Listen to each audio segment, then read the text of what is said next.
Goeiedag, my naam is Nel en my van is Magoshen. Ek is in graad 7 aan John Mitchell Primary School. Ek lees uit die boek Afrikaans sonder grense, geskryf deur Marilati en Sonja Gous. Die naam van my storie is Clara soek haar pa. Die Jansens woon op 'n plaas in die Koa-Bokkeveld.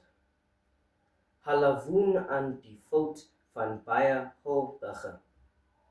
Dit is baie koud daar. Die pa is April Majola Jansen.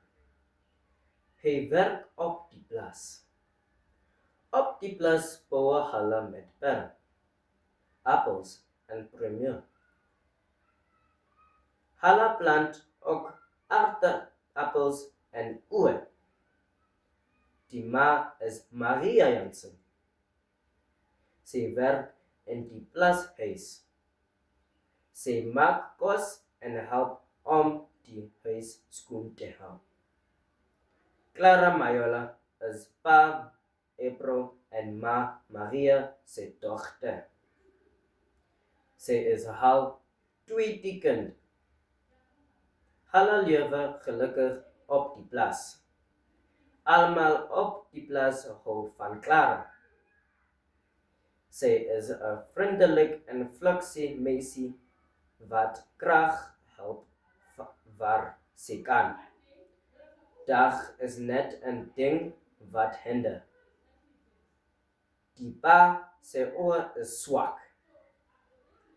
Hy sukkel om te sien. Sy oë word al swakker. Op 'n dag kan hy glad nie meer sien nie. April Majola is blind. Maar April Majola is nie 'n mens wat kan lig nie.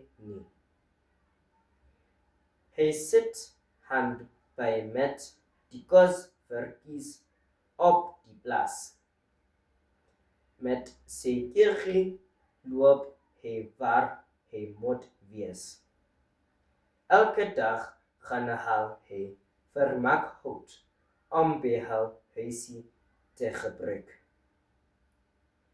En die gesin woon nog gelukkig op die plaas.